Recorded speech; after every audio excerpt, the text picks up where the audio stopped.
Professor Clayton, how historic was the campaign of Barack Obama?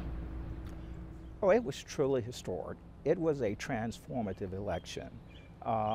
We had had 43 previous presidents in this country. They had all been white and they had all been male.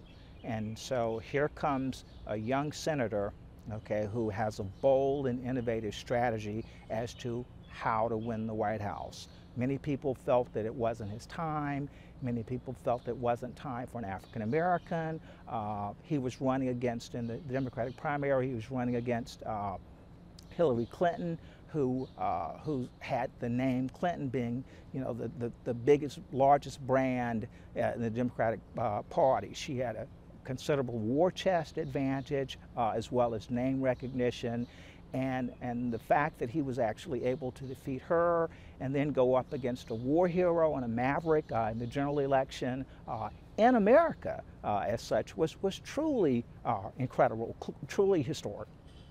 Sometime between 2006, 2005, 2006, sometime in there, enough people began telling him in various forums that we think that the time is now right for you. One of his advisors said that you know, timing is everything in politics. And one of his advisors, I think in early 2005, said that, you know, even though others may be saying that this is absurd, began saying that now might be your time.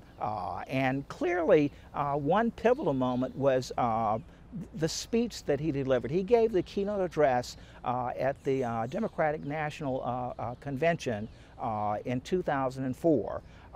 And when he delivered that speech, he became a rock star almost overnight, and that clearly sort of catapulted his stock and his ability to sort of get known to voters. Most people, when you mention when did they ever hear of Barack Obama, many people will refer back to that speech where he basically talked about racial reconciliation, and many people think that in that speech he knew what he was doing and he was laying the groundwork for America to move forward with the presidency. In 2006, when there were the midterm elections, congressional elections, he campaigned for Democratic candidates throughout the country. And so not only did people get to know him in doing that, but he got to know the country as well. And I think at that point it was nonstop. He knew very well that it would be very difficult. The previous African Americans who had run for president had not fared very well. Reverend Jesse Jackson had made two unsuccessful runs in the 1980s, 1984 and 1988. Reverend Al Sharpton had actually run in 2004 as well, along with former Senator Carol Moseley Braun. He knew it would be difficult, particularly because in America, one of the things that has existed and is changing now is the fact that a condition of racially polarized voting very much exists in this country, and that is where white voters largely vote for white candidates and black voters largely vote for black candidates. And so Barack Obama realized that if he were going to win the presidency, he would have to run a different style of campaign than traditional African American candidates ran. And so therefore he developed he's not the first to develop this, but he decided to run a deracialized campaign and to downplay his race as such. And so unlike Jesse Jackson or Al Sharpton, who ran as an African American candidate, Obama ran as a candidate who happened to be African American. And there's a big distinction here. And so that was a large emphasis that he placed on his campaign from the beginning. It was a successful one as well. That was just one tenet of his overall strategy. Early on, Barack Obama's team, or Team Obama, decided that they were going to run a grassroots campaign or bottom-up campaign as opposed to a top-down campaign. And one of the ways I think that one of the keys to this was using new media, social media, and particularly the internet. And so early on, they began organizing in an incredible way. In other words, back in 2004, Howard Dean, as a Democratic candidate, had first begun using the internet. But Dean did not take it to the level that Obama did. One of the things that Obama did early on is that he hired one of the founders of Facebook, Chris Hughes, and he hired him to be head of his sort of technology team as such. And so he decided that if I create this medium called myBarackObama.com, which is very much identical to Facebook, then I'm going to recruit, I will make it easier for young people to go on my website and access it and get engaged. So to answer your question, the way he beat Hillary Clinton largely was by using social media and by out-organizing her.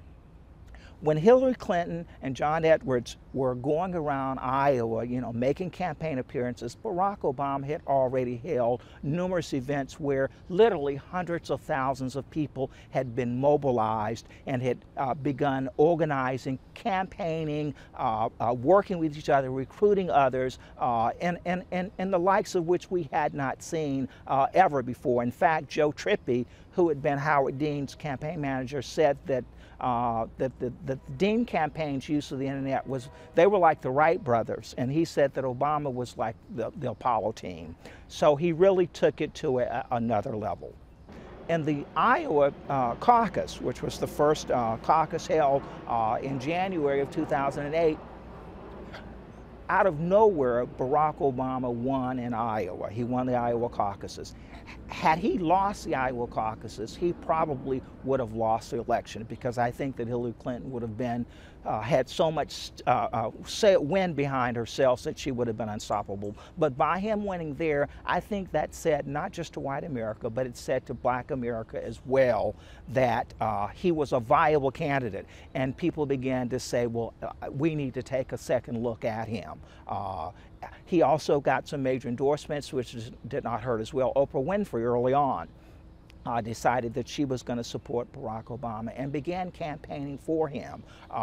Ultimately, Jesse Jackson, Al Sharpton, others came on, but I think clearly it was just a movement. It was a tidal wave, and people began to hear him, see him, plus there was the realization by many that this was an African American who had a legitimate chance to win. And many people began saying, I never thought I'd see this in my lifetime. So it was just it was a wonderful time in American history. People clearly, when I was going to campaign events and whatnot, I would begin asking people, why are you here? People began thinking that it was very historic and there was an opportunity that this person could be the first African American president. Can you compare his 2008 campaign to the campaign that he's running now? You can compare it because there's still a lot of similarities, although some things have changed. Clearly, at that point, we had, for the first time, we did not have a president who was running for a second term, and the vice president was not running as well. So you had basically an open seat as such for the presidency. However, he was able to sort of run on the record of the previous president, that being George Bush. This time he's incumbent. It's a little different ball game when you are the incumbent. It's not as easy to sort of, you have to take responsibility for what's happened. So although he's running the same type of campaign, the rules are different. For one, Obama outraised John McCain in the 2008 election considerably. In one way he did that was, as I talked about, using the media and whatnot, and so he raised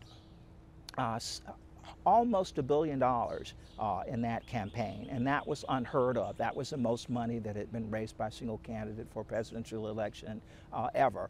But this time around, it's a different story, because in 2010 we had a Supreme Court decision, Citizens United versus the FEC, and so that has changed the rules as far as money is concerned. And so now we have the creation of super PACs who can raise unlimited amounts of money.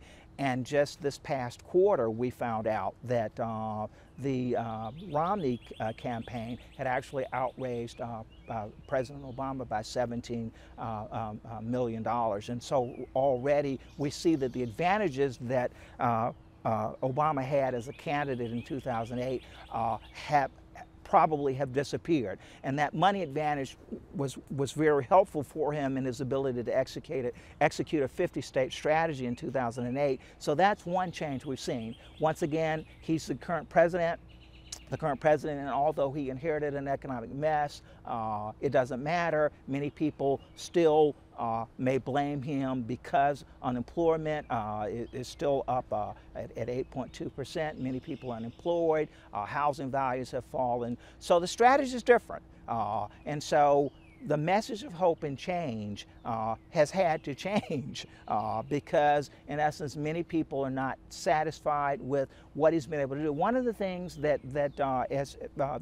as our American political system has made clear now is that the president cannot do everything unilaterally. And I think a lot of people had expectations that he could do so much, but in reality he has to work with Congress to do a lot of things. And many people would argue that the current Congress that he has worked with, particularly since 2010, has been largely recalcitrant and has been largely unwilling to sort of work with him to help create much of the legislative agenda that he has wanted to pass. So that's been a difficulty, and he's certainly clearly facing those challenges. But as far as the type of campaign he's running, I think clearly he's still using the internet. I think he's still organizing in an incredible manner that I think his opponent may not even be aware of at this point. There's something called Dashboard that the administration has sort of moved into now, and that's an ability to identify voters and target them specifically. So I still think that much of the way he campaigned before, he will campaign again this time. But the hope and change, the historic nature of the election, that's not totally with us now. And so he faces many more challenges, particularly, as I said, the economy. And that's something that he's going to have to deal with. However, a lot of people still will more than likely see that in spite of the economy, he's moving the country in the right direction. And so many people will not hold that against him, like I said, because he inherited an economic disaster largely. And many people know that it takes time. The economy runs in cycles, and oftentimes, no matter who's in office, you cannot do but so much. But that's still a challenge that he will face now. But I still think he's running that same type of campaign, mixing old media with new media, and even though job approval is not where he'd like it to be, clearly he's likable, and I think his personal likability, he's still trying to ride on that, and social issues. I think clearly the Democratic coalition that I talked about, that coalition that he's built, I think that's still there. I think a lot of people are not really sort of paying much attention to that, but if you look at the Latino vote, there's a large gap now between the support for Romney, Governor Romney, and President Obama. If you look at the African-American vote, I still think that's going to be extremely high for President Obama. I think young people, largely, that vote's going to still be high for him, as well as women. I think that women and women's issues, I think that if you look at those issues, that they're going to be supportive of him. And so I think that ultimately it's going to be a much tighter race than it was last time. But I still think that given that emergent coalition, I think that ultimately he very well may still prevail.